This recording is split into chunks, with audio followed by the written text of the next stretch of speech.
Ótimo, gente, vamos falar sobre os desafios de liderança jovem. Eu acho que esse é um tema super relevante que a gente vê na nossa comunidade. E aí, a pergunta que eu faço para vocês, a gente fala muito no judaísmo uma palavra que é ledor vador. E aí, o que a gente está fazendo para construir isso? Será que as instituições da comunidade estão pensando nas futuras gerações, nos próximos boards, diretorias? Quem que vai estar à frente dessas instituições daqui 3, 5, 15, 20 anos? Qual foi a última vez que uma reunião de diretoria, o conselho, falou sobre sucessão? Falou sobre preparar uma pessoa, falou sobre legado, falou sobre criar projetos que sejam muito mais do que ter só um nome na parede, e sim algo que seja significativo e construa o futuro da nossa comunidade. E, além disso, pessoas preparadas, capacitadas para conseguir liderar as instituições e liderar a nossa comunidade.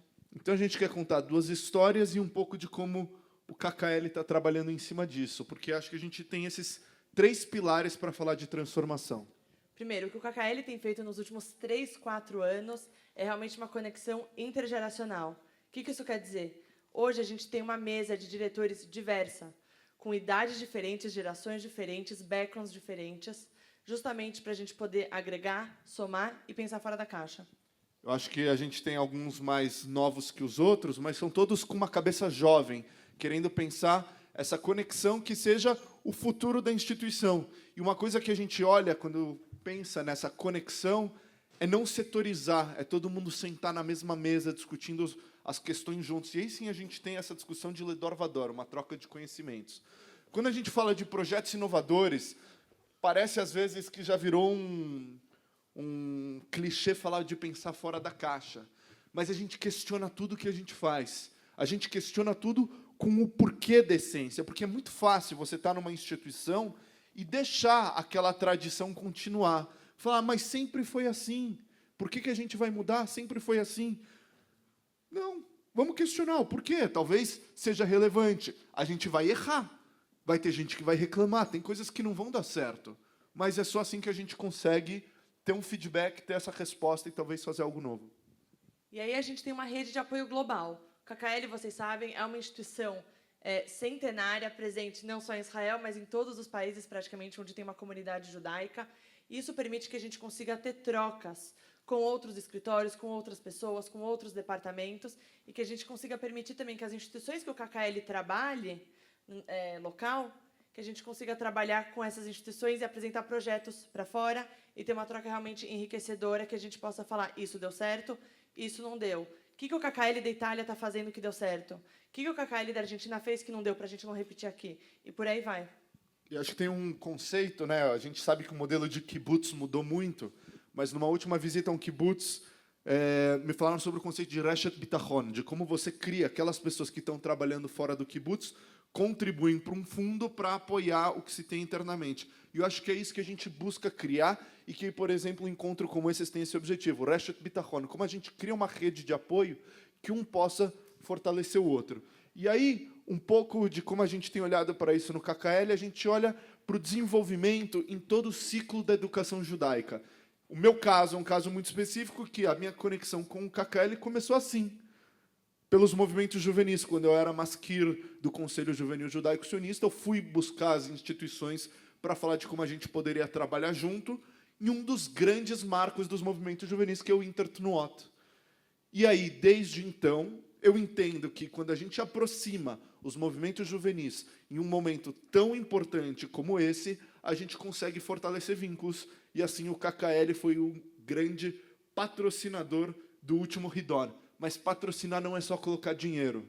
A gente montou uma apostila, são mais de 40 páginas de conteúdo judaico, israelense, sionista, e a gente trabalhou junto com escolas também para revisar, para pensar esse conteúdo e para que a gente faça essa ponte no a escola, assim como é o caso lá do que vocês veem na primeira imagem, que é um projeto que a gente tem no Rio, de formação contínua dos madrichim de movimentos juvenis.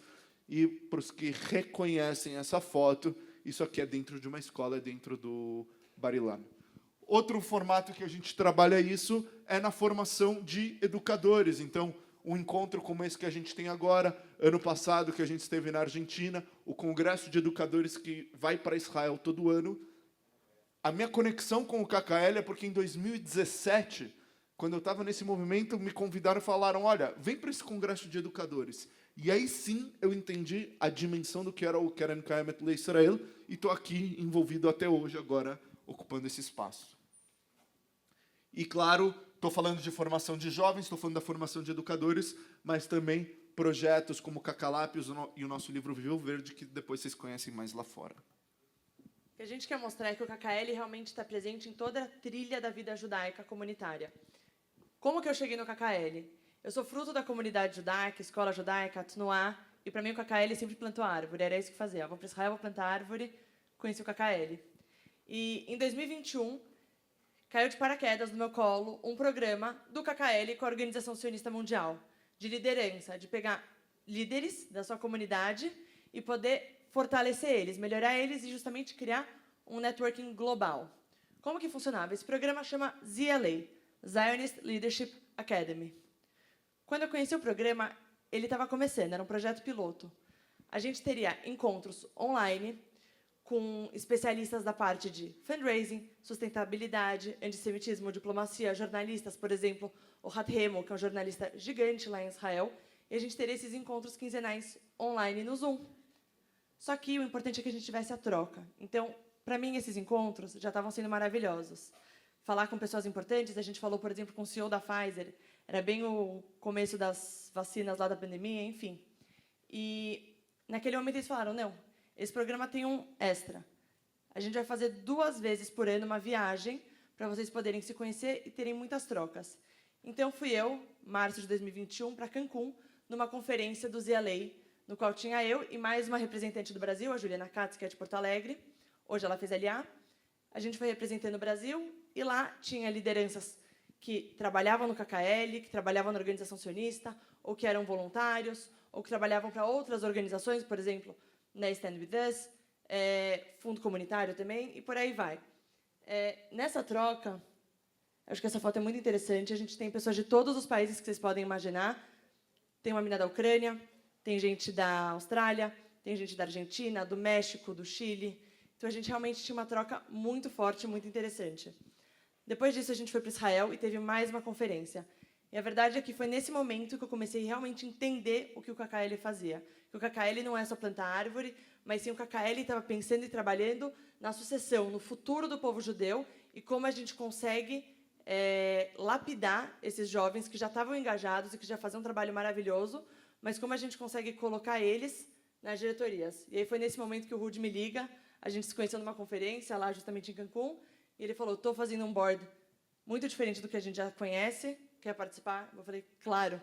Enfim, essa foto aqui é super interessante, porque a gente já está no a gente está no quarto ano do ZLA.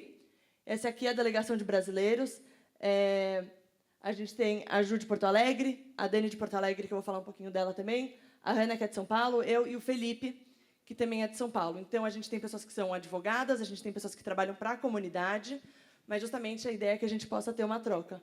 Por exemplo, o KKL da Itália veio falar para mim e falou assim, o que vocês estão fazendo no Brasil que está dando certo, o que a gente pode levar para a Itália?